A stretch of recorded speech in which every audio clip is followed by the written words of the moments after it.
Good morning, student. Chapter 9 in Science Reproduction in Animals. This chapter has been started from today, means 8th November, and I'm going to discuss this chapter and the topics which I have taught in the offline classes from 8th November to 9th November. Okay, so I will cover the topics which I have taught in these 2 days, between these 2 days. So the chapter name is Reproduction in Animals. Okay, so this chapter, reproduction. Do you recall all the processes of digestion, circulation and respiration? These are the life processes: digestion, circulation and respiration, which you have studied in your previous classes. These processes are essential for the survival of every individual.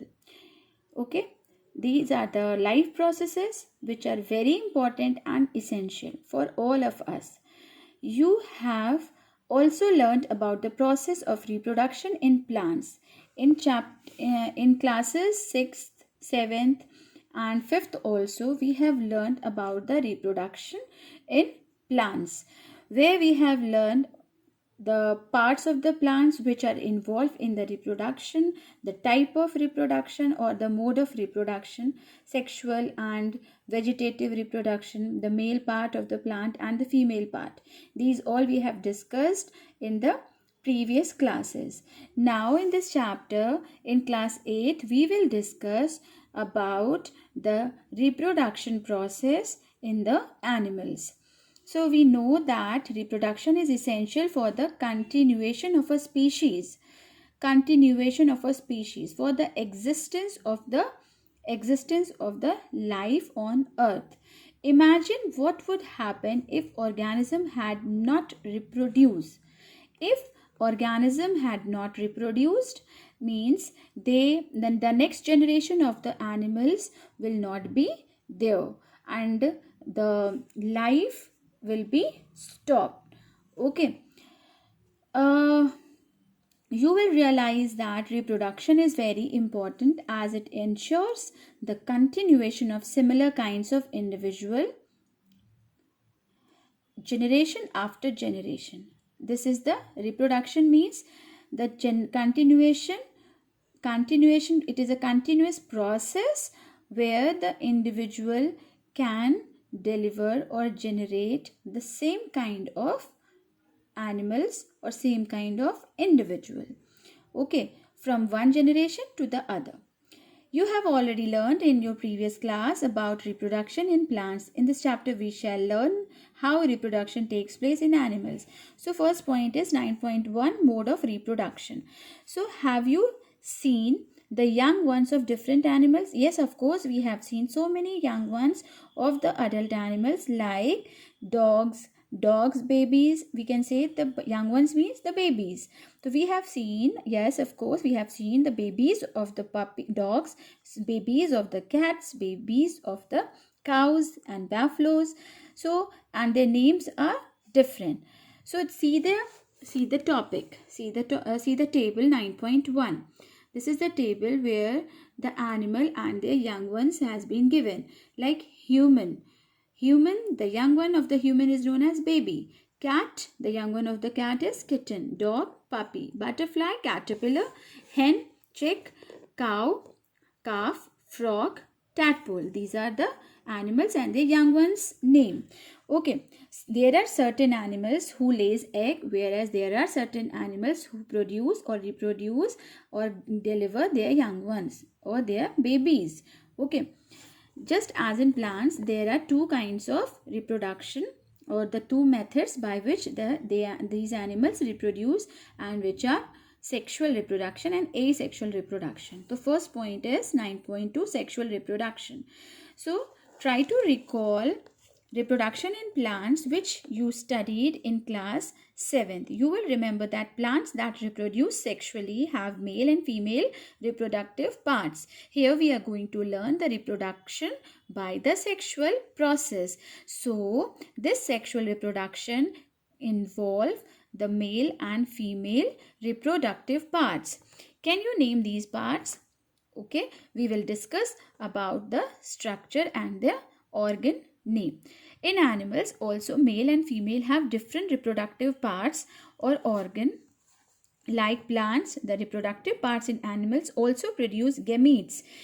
There are certain male organs and there are certain female organs which produces the male and female gametes. When these male and female gametes fuses together, they form zygote. The production of zygote is known as the sexual reproduction, or we can say the production of zygote is the result of sexual reproduction. Now we can see here the structure of the male reproductive organ. So male reproductive organs. Okay, this is the male reproductive organ. The male reproductive organs include pair of testes. Here you can see the whole picture of male reproductive organ in humans. So these are the two testes and the duct. Duct is what? The tubule.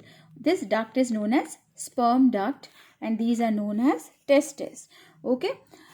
So two ducts, the male reproductive organ, include a pair of testes, two sperm ducts and a penis. The testes produce the male gametes called sperm. You can see the structure of sperm here. Which is like a tadpole. A head, a middle part and a tail. Okay. So tail, middle part and head. This is actually a single cell. This is a single cell. Okay. So you can see the structure of a male reproductive part. Okay. Which produce sperm. Million of sperms are produced inside these two testes. Okay. Which shows the picture of a sperm. Here you can see the picture of a sperm, which is very important and you have to draw in your classwork copy. The human sperm. Though sperms are very small in size, each has a head, middle piece and a tail. Does appear to a single cell? Yes, it is a single cell. Now the female reproductive organ. The female reproductive organ looks like this. This is a female reproductive organ. Here you can see the two ovaries. This is the duct, which is oviduct, like a sperm duct. It is a oviduct. Here you can see the uterus. The female reproductive organs are a pair of ovaries. Okay, pair of ovaries. Inside that ovum are produced and the fallopian tube, or we can say the oviduct. This is a oviduct or fallopian tube. The ovary produces female gametes. Okay, we can say that testis produces the male gamete, which is a sperm, and the ovary produces female gamete, that is ovum. Or eggs. In human being, a single matured egg is released into the oviduct by one of the ovaries every month. Uterus is the part where development of the baby takes place. Like the sperm and egg is also a single cell. This is a very important line. Okay, like a sperm and egg is also a single cell. This is all for today, children. This is the structure of human ovum. Okay, and this is the structure of sperm. Okay, both are single cell. So I hope you all have understood. These diagrams are important. You have to draw it in your classwork copy. Okay, and this is all for today. Thank you for watching this video.